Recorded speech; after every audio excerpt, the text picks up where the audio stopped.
जय हिंद दोस्तों, स्वागत है आपका आपके अपने यूट्यूब चैनल चुन्नू जी के सेंटर पर। मैं राकेश कुमार राय उर्फ चुन्ना आपके लिए लेकर आया हूं उड़ान पब्लिकेशन का झारखंड सार संग्रह, जो आपकी झारखंड जीके की बहुत ही अच्छी किताब है।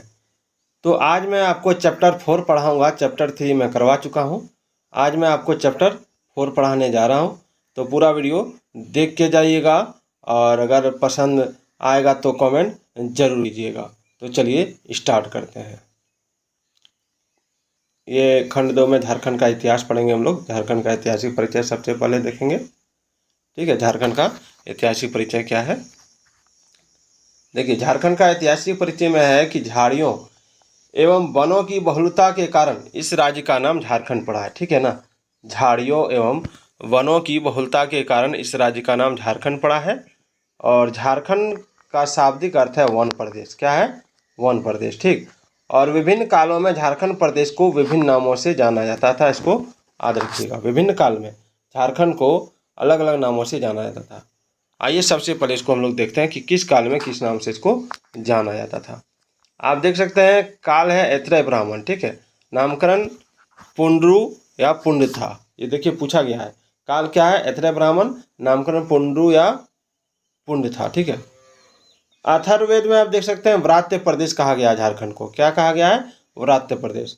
और समुद्रगुप्त का प्रयाग प्रशस्ति में झारखंड को मुरुंड कहा गया। क्या कहा गया है? मुरुंड। ठीक है, किसमें कहा गया? समुद्रगुप्त का प्रयाग प्रशस्ति में झारखंड को मुरुंड कहा गया। भागवत पुराण में झारखंड को किक्किट प्रदेश कहा गया है। भागवत पुराण में झारखंड को क्या कहा गया है? किक्किट प्रदेश। इसको याद रखिएगा। चलिए, महाभारत में आपका पुंडरीक कहा गया है। ठीक है, महाभारत में क्या कहा गया है? पुंडरीक कहा गया है। और पशुभूमि कहा गया है। ठीक है, याद रखिएगा। और दिग्विजय पर्व में कहा गया है कर्क खंड और आर्क खंड। दोस्तों, ये वीडियो आपका JSSC और JPSC दोनों के लिए बहुत ही इम्पोर्टेंट है। ठीक है, याद रखिएगा इसको। और अभी आपका JSSC CGL, Jharkhand police, JSSC constable और JSSC सहायक शिक्षक भर्ती के लिए बहुत ही इंपॉर्टेंट है। JTET आने वाला, JTET के लिए भी ये वीडियो इंपॉर्टेंट है। तो चलिए आगे है। 13वीं सदी के ताम्रपत्र में तारीख़-ए फिरोज शाही में और तारीख़-ए बंगला में झारखंड लिखा गया है। ठीक है, क्या कहा गया है? झारखंड। 13वीं सदी के ताम्रपत्र में, ठीक है, और तारीख़-ए फिरोज शाही में और तारीख़-ए बंगला में झारखंड को झारखंड कहा गया है। चलिए आप देख सकते हैं सियार उल मुतखरीन, ठीक है, आईने अकबरी और टोलमी द्वारा, ठीक है, यहाँ पर सियार उल मुतखरीन और आईने अकबरी जो है, इसको दोनों में कहा गया है कोकरा या खकरा। ठीक है, और टोलमी द्वारा इसको मुंडल कहा गया है। क्या कहा गया? मुंडल। याद रखिए। और वैन संघ द्वारा इसको कहा गया है आपका किलो नासु। इसको थोड़ा हटा देता हूँ मैं। किलो नासु काला न कर्ण सुवर्ण। ध्यान दीजिएगा, इतना लंबा चौड़ा याद नाम है, खाली इतना रखिएगा। हैन संघ द्वारा किलो नासु काला न और कर्ण सुवर्ण नाम रखा गया। ठीक है, और तुजक ए जहांगीरी में इसको खोखरा कहा गया। क्या कहा गया? खोखरा। याद रखिएगा। चलिए आगे बढ़ते हैं। एक मिनट, इधर नहीं है, इधर है, तो इसको जंप कर गया है।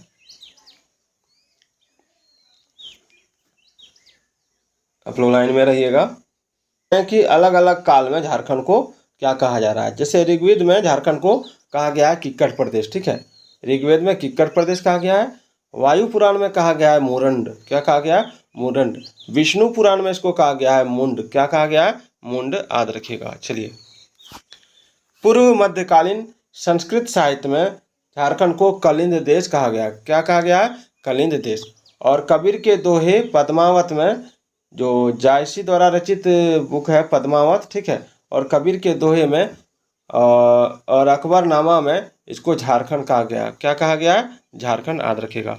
और नरसिंह देव ताम्र द्वित का जो ताम्रपत्र है, ठीक है, अकबरनामा हो गया, नरसिंह देव द्वित का ताम्रपत्र हो गया, दोनों में इसको झारखंड कहा गया है। कौटिल्य के अर्थशास्त्र में इसको कुक्कुट या कुक्कुट देश कहा गया है। और फाहियान द्वारा कुक्कुट लाड कहा गया। देखिए सब स्टार जो लगा है ना इस बुक में, इसका मतलब है कि सवाल पूछा गया है। ठीक है, और मुगल काल में झारखंड को खुखरा या कुकरा कहा गया, कोकरा भी कहीं कहीं कहा गया है। ईस्ट इंडिया कंपनी के शासन में इसको छोटा नागपुर कहा गया है, इसको याद रखिएगा। चलिए आगे बढ़ते हैं। नोट कर लीजिए कि झारखंड प्रदेश का सर्वप्रथम साहित्यिक उल्लेख ऐतरेय ब्राह्मण में मिलता है। झारखंड प्रदेश का सर्वप्रथम साहित्यिक उल्लेख ऐतरेय ब्राह्मण में मिलता है। और झारखंड शब्द का प्रथम पुरातात्विक प्रमाण 13वीं सदी के ताम्रपत्र में मिलता है, इसको याद रखिएगा। देखिए पूछा गया क्वेश्चन है। चलिए आगे है।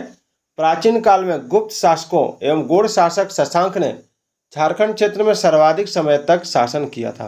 याद रखिएगा कि प्राचीन काल में गुप्त शासकों एवं गौड़ शासक शशांक ने झारखंड क्षेत्र में सर्वाधिक समय तक शासन किया।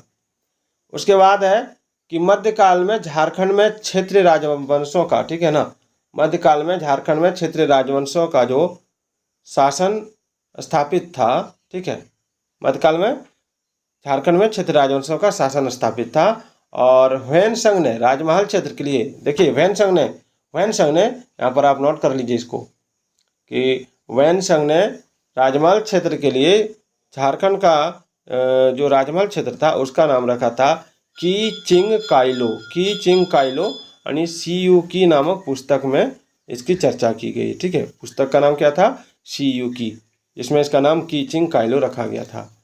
तथा इसके पहाड़ी क्षेत्र के लिए दामिन एको शब्द, ठीक है, पहाड़ी क्षेत्र के लिए दामिन एको शब्द इसका अर्थ होता है पहाड़ी क्षेत्र का प्रयोग किया गया। ठीक है, आगे चलते हैं। कैप्टन टेनर के सर्वेक्षण के आधार पर 1832 ईस्वी में, ठीक है ना, दामिन एको की स्थापना हुई थी। ठीक, देखिए कैप्टन टेनर के सर्वेक्षण के आधार पर 1832 में दामिन एको की स्थापना हुई थी। और प्राचीन काल में संथाल परगना क्षेत्र को नरीखंड तथा बाद में कांकजौल एवं जंगलतरी नाम से संबोधित किया गया। मध्यकाल में रांची को कोकरो नाम से संबोधित किया जाता था, जिसे बाद में क्रमशः चुटिया नगर जो J.H. हैविट द्वारा नामकरण किया गया था इसका, चुटिया नगर। ठीक है, और बाद में चुटिया नागपुर, ठीक है, चुटिया नागपुर और चुटिया नागपुर तथा छोटा नागपुर कहा जाने लगा। चुटिया नागपुर था छोटा नागपुर कहा जाने लगा। और 1833 में दक्षिण पश्चिम फ्रंटियर एजेंसी की स्थापना के बाद इस एजेंसी का मुख्यालय विल्किंसनगंज था। ठीक है, जो किशनपुर के नाम से जाना जाता था, जिसे बाद में रांची के नाम से जाना गया। वर्तमान धनबाद को पहले मानभूम के नाम से जाना जाता था। ठीक है, और टोलमी में खरसावां के लिए करतानिया शब्द का प्रयोग किया गया। टोलमी में खरसावां के लिए करतानिया शब्द का प्रयोग किया गया है। और मेगास्थनीज ने किचुंग क्षेत्र की जनजाति को, ठीक है, मेगास्थनीज ने किचुंग क्षेत्र की जनजाति को मोदो गब्रो गोई के नाम से संबोधित किया। क्या कहा है? मोदो गब्रो गोई के नाम से। किचुंग क्षेत्र की जनजाति को मोदो गब्रो गोई के नाम से संबोधित किया है। किसने किया है? तो मेगास्थनीज ने। चलिए आगे देखते हैं। झारखंड में आदिवासियों का प्रवेश। देखिए असुर जनजाति जो है, ठीक है ना, असुर जनजाति आपका झारखंड की प्राचीनतम जनजाति है और यह रांची, लोहरदगा, गुमला से होते हुए प्रवेश किया। ठीक है, और दूसरा देख सकते हैं बिरजिया, बिरहोर तथा खड़िया, ये संभवतः कैमूर की पहाड़ियों से होकर छोटा नागपुर में प्रवेश किया। और कोरवा का इसमें कुछ दिया हुआ नहीं है। मुंडा उरांव हो, मुंडाओं ने नागवंशों की स्थापना में योगदान दिया था। ठीक है ना, नागवंश की स्थापना में योगदान दिया था। और उरांव झारखंड में राजमहल तथा पलामू नामक दो शाखाओं में बसे थे। ठीक है, और चेरो खरवार संथाल, ये 1000 ईसा पूर्व तक चेरो खरवारों एवं संथालों को छोड़कर झारखंड में पाई जाने वाली सभी जनजातियां छोटा नागपुर क्षेत्र में बस चुकी थी। पूर्व मध्यकाल में संथाल हजारीबाग में बसे। ठीक है, और ब्रिटिश काल में संथालों का विस्तार संथाल परगना क्षेत्र में हुआ। नवीन में आप देख सकते हैं 1000 BC में चेरो खरवार और संथाल था। मध्य में आया था मुंडा उरांव हो, और प्राचीन में था कोरवा, और प्राचीनतम में था असुर, बिरजिया, बिरहोर, खड़िया। इसको याद रखिएगा। ठीक है, देखिए वैदिक साहित्य में झारखंड की जनजातियों के लिए असुर शब्द का प्रयोग किया गया। वैदिक साहित्य में झारखंड की जनजातियों के लिए असुर शब्द का प्रयोग किया गया, इसको आप देख सकते हैं यहाँ पर। और वेदों में असुरों की वीरता और कर्तव्य का उल्लेख किया गया है। ऋग्वेद में, देखिए ऋग्वेद में असुरों को लिंग पूजक या शिष्णों का देव कहा गया है। और इतिहासकार बुकानन ने बनारस से लेकर वीरभूम यानी पश्चिम बंगाल तक की पठारी क्षेत्र को झारखंड के रूप में वर्णित किया गया है। ठीक है, महाभारत काल में झारखंड बृहदर्थ वंशी सम्राट जरासंध के अधिकार क्षेत्र में था और जनजातियों की अधिकता के कारण झारखंड को कर्क खंड भी कहा जाता है। और झारखंड के छोटा नागपुर क्षेत्र को कर्ण सुवर्ण के नाम से भी संबोधित किया गया, याद रखिएगा। तो आज का ये वीडियो आपको कैसा लगा कमेंट करके जरूर बताइएगा। कल का टॉपिक रहेगा प्रागैतिहासिक काल, लंबा वीडियो होगा। तो चलिए फिर मिलते हैं अगले वीडियो में, तब तक के लिए जय हिंद जय भारत।